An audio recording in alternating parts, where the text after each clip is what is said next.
ഓരോ വർഷം കഴിയും തോറും ആളുകളുടെ എണ്ണം കൂടിക്കൊണ്ടുവരികയാണ്. അപ്പോൾ നമ്മുടെ യഥാർത്ഥ പ്രശ്നം ഈ ശബരിമലയിൽ ഇനിയും 3 ലക്ഷം ആളുകൾ വെച്ച് ദിവസവും വന്നാൽ ആ 3 ലക്ഷം ആളുകളെ നമ്മൾ എങ്ങനെ മാനേജ് ചെയ്യണം? നമ്മൾ ഇന്നത്തേക്ക് മാത്രമല്ല പ്ലാൻ ചെയ്യേണ്ടത്, വരും വർഷങ്ങളിലേക്ക് 5 വർഷത്തിന് ശേഷം ശബരിമലയിലെ പ്രതിദിന തീർത്ഥാടക സംഖ്യ അത് 3 ലക്ഷമായാൽ നമ്മളതിനെ എങ്ങനെ മാനേജ് ചെയ്യും എന്നുള്ളതിനെക്കുറിച്ചാണ് നമ്മൾ ചിന്തിക്കേണ്ടത്. ഭാഗ്യവശാൽ ഞാൻ ഇതാണ് ഇവിടെ ആവർത്തിച്ച് പറയാൻ ഉദ്ദേശിക്കുന്നത്, അത് എല്ലാവരും അതിനെക്കുറിച്ച് ചിന്തിക്കുമെന്ന് ഞാൻ വിചാരിക്കുന്നു. ഭാഗ്യവശാൽ ആധുനിക സാങ്കേതിക വിദ്യ, ഇൻഫർമേഷൻ ടെക്നോളജിയും ബിഗ് ഡേറ്റ മാനേജ്മെൻറ്റും നമുക്കായി ഒരുക്കുന്ന modern scientific growth, technical growth, technology growth will definitely come to our aid. അത് നമുക്ക് തീർച്ചയായിട്ടും അത് അങ്ങേയറ്റം സഹായകരമായിട്ടുള്ള സംഗതികൾ ചെയ്യാം. ഈ സാങ്കേതിക വിദ്യയുടെ അടിസ്ഥാനത്തിലും മെഡിക്കൽ ടെക്നോളജിയുടെ വലിയ വലിയ സഹായത്തോടു കൂടെയും ശബരിമല പരിപൂർണ സുരക്ഷിതമായ ഒരു തീർത്ഥാടന കേന്ദ്രമാക്കി മാറ്റാൻ നമുക്ക് സാധിക്കണം. അത് തീർച്ചയായിട്ടും ബാക്കിയുള്ള ലോകത്തുള്ള മഹാസ്ഥലങ്ങളിലൊക്കെ നടന്നിട്ടുണ്ട്. ഈ കഴിഞ്ഞ പ്രാവശ്യം കുംഭമേള നടന്നു, വലിയൊരു സംഘമാണ്, 20 കോടി ആളുകൾ പങ്കെടുത്ത ഒരു ഒരു ഒരു ഒരു ഒരു സ്ഥലമാണ് കുംഭമേള. അവിടെ ആധുനിക സാങ്കേതിക വിദ്യ ഉപയോഗിച്ച് എത്ര മഹത്തരമായാണ് ആ പ്രശ്നങ്ങളെല്ലാം നമ്മൾ തീർത്തത് എന്ന് നമ്മൾ മനസ്സിലാക്കണം. നമ്മൾ സാങ്കേതിക വിദ്യയോട് മുഖം തിരിഞ്ഞ് നിൽക്കരുത്. നമ്മൾ എന്ത് പറഞ്ഞാൽ അവിടെ ഇവിടുത്തെ യഥാർത്ഥ പ്രശ്നം ഞാൻ നേരത്തെ പറഞ്ഞതുപോലെ സ്ഥലമില്ല, സ്ഥലപരിമിതി, കയറ്റം, കുത്തിറക്കായിട്ട് കിഴുക്കാൻ തൂക്കായ സഞ്ചാരപാത, അതിൻ്റെ സൈഡിൽ നിന്നും സ്ഥലമില്ല.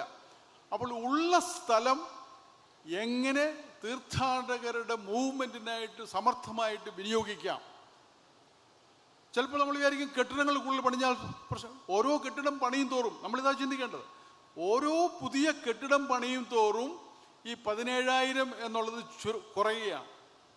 എത്രമാത്രം സ്ഥലം കെട്ടിട നിർമ്മാണത്തിന് വേണ്ടി നമ്മൾ എടുക്കുന്നോ അത്രയും സ്ഥലം തീർത്ഥാടകരുടെ മൂവ്മെൻറ്റിനായിട്ട് കുറയും.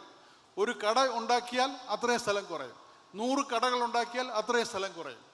അപ്പോൾ തീർത്ഥാടകർക്ക് വേണ്ടി കെട്ടിടങ്ങൾ പണിഞ്ഞാൽ ആ കെട്ടിടങ്ങൾ പണിയുന്ന സാങ്കേതികത്വം, ആ സാങ്കേതിക പ്ലാനിങ്, അത്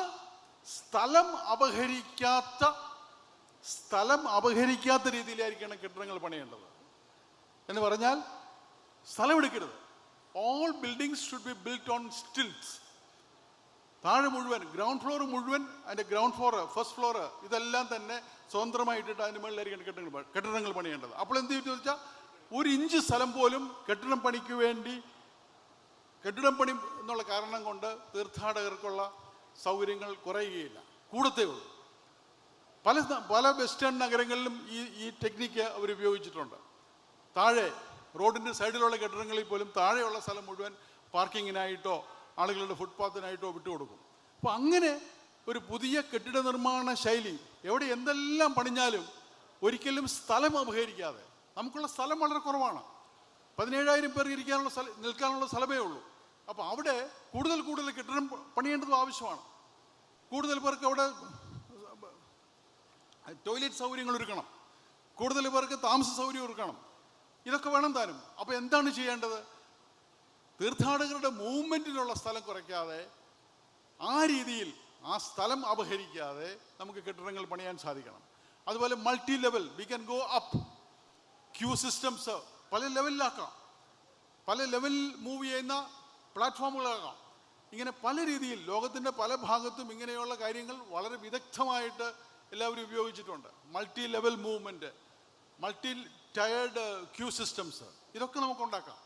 അതുപോലെ തന്നെ ഒരാൾ വരുമ്പോൾ തന്നെ അയാളുടെ നടന്നു വന്നാലും കാറിൽ വന്നാലും ഒരു വാഹനം ഉപയോഗിച്ച് തന്നെ മുഴുവൻ ദൂരവും സഞ്ചരിക്കാതെ ഒരു പർട്ടിക്കുലർ പോയിന്റ് കഴിഞ്ഞാൽ തന്നെ ഒരു ഫെറി സിസ്റ്റം നമുക്ക് നടപ്പാക്കാം. അങ്ങനെയാണെങ്കിൽ തന്നെയും പാർക്കിങ്ങിന് വേണ്ട സ്ഥലം കുറയും.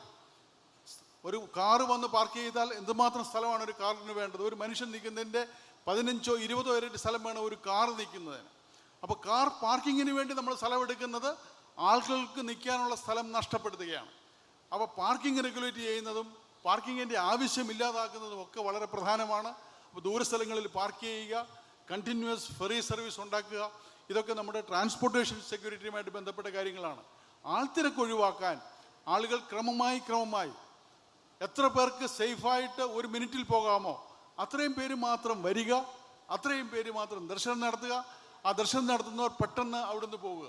അപ്പോൾ ആ രീതിയിൽ എത്ര പേർക്ക് ദർശനം ഒരു മിനിറ്റിൽ നടത്താമോ അത്രയും പേര് മാത്രം ഒരേ സമയം വരികയും പോവുകയും ചെയ്യുന്ന രീതിയിൽ നമ്മുടെ ടെക്നോളജിക്കലി പിൽഗ്രിംസിൻ്റെ ഫ്ലോ അത് നമ്മൾ അഡ്ജസ്റ്റ് ചെയ്യാൻ സാധിക്കുകയാണെങ്കിൽ ഞാൻ നേരത്തെ പറഞ്ഞ 2-3 ലക്ഷം പേർക്ക് ശരാശരി ശബരിമലയിൽ വന്നു പോകാനുള്ള സൗകര്യം നമുക്ക് തീർച്ചയായിട്ടും ഉണ്ടാക്കാൻ സാധിക്കും.